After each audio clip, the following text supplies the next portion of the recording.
What's up, everyone? I'm Andy Lamb, and welcome back to Rolling Through Adversity. Today, I hope will be a very exciting video. I will be sharing a few funny stories and just explain a little bit how I deflect through humor. The first one I want to start out with was when I was in second grade. And I was recovering from a few surgeries at the time I had recently had. And I wanted to impress this girl that was in my class. Yes, even in second grade, I wanted to impress a girl. So I lifted up my shirt. Now, warning for those that might be a little squeamish, I'll be showing a few pictures. Lifted up my shirt and told the girl that I was shot in the stomach because of a scar I had from a feeding tube. Stabbed clear through because I have a scar that goes on down my belly and then it lines up with one that goes down my back. And left for dead on the streets to die. Now, I didn't know how she'd react. In fact, I kind of thought she'd be like, really? But instead, she went ghost white and passed out.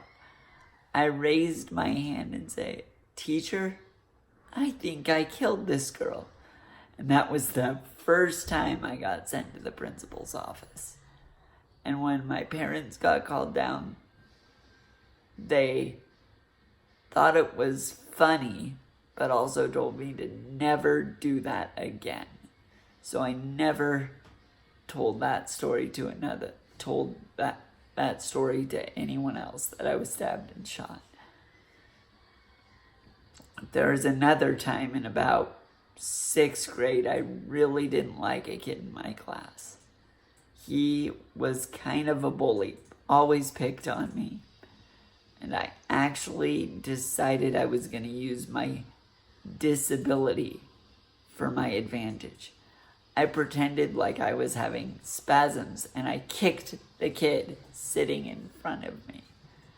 This kid that had been picking on me. Now, I got pulled out of class and it just so happened that my older sister was walking by.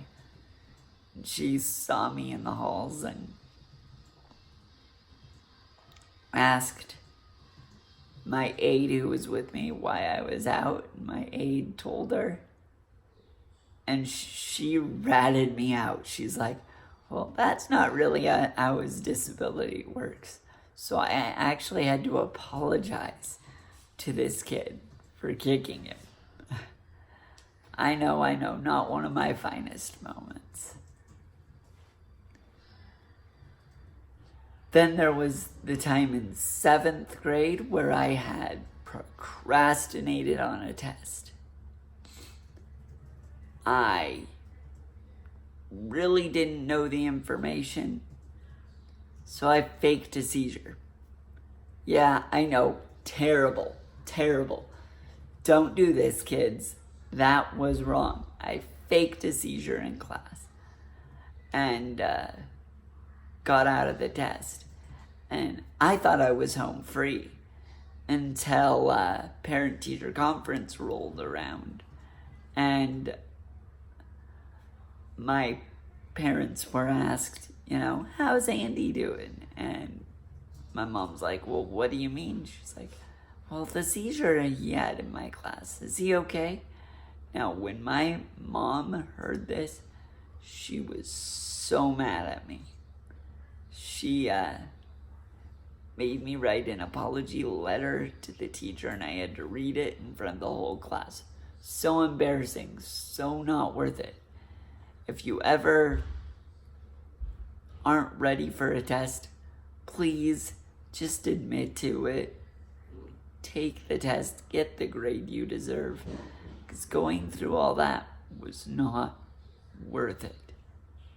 Now, the next funny story that I would like to share, I'll jump ahead a few years to the point where I was in high school. Now, it's funny to me now, but at the time it was not so funny. My friend Gavin and I were on the debate team together. Sup, Gav? And I normally took an elevator upstairs to get the food from the cafeterias at the different high schools, but for whatever reason at this tournament, the elevator was not working. And I had to leave my chair behind to go get food. Well, when I came back, my chair was missing. Oh my gosh, I was scared because those are my legs. In fact, I'm sure I said some unflattering words directed at whoever stole my chair. I felt like my legs had been stolen from me. When we found who stole them, it was actually 3 members of my debate team. And let's just say my debate coach took care of it, because I was about ready to throw hands. That's right, all 4'11", 90 pounds of me was about to go fight 3 kids my age that probably weighed twice what I did. I was a Chihuahua and a pit bull in a Chihuahua's body. That's what some of my friends say anyway. Ready to go after these kids. Well, at the end of the year, I decided to have a sense of humor because I was responsible for writing the awards, and the award I gave those kids were most likely to commit Grand Theft Auto because they stole my chair. Yeah, I know it's a little vindictive, but well, what are you gonna do?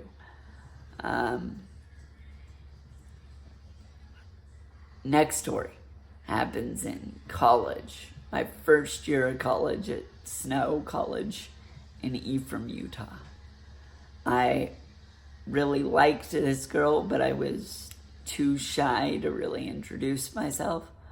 So I actually fell down her stairs. I threw myself down her stairs. And they answered the door from hearing all the noise. And were really worried about me. So they ended up helping me get back in my chair and took me back to my place. They ended up making me dinner the next 3 nights. I feel really guilty now, but at the time it was a way I got her attention. I ended up becoming good friends with her because she had a stalker on campus, so I ended up staying in her apartment and hung out with her. And stalker thought she had a new boyfriend, so he left her alone. The final story I'd like to share is with my wife. When we were dating, I wanted to show her the looks I got from people.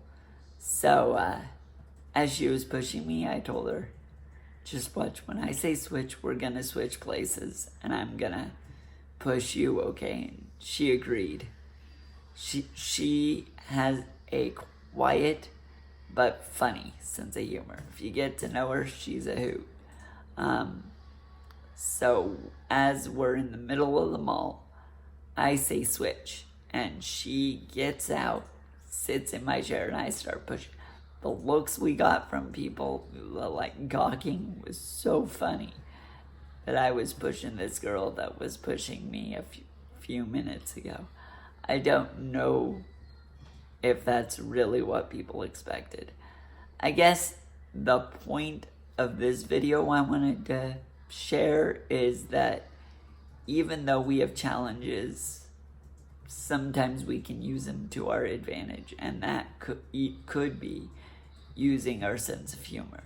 So just don't be too serious. There's no point in it in this life. Try to have fun and laugh through adversity. Don't forget, I'm Andy and I'm awesome, and you are too. Thanks again. Like, share, and subscribe this video. If you want to share this with your friends and family, that'd be much appreciated. Thank you, and have a great day.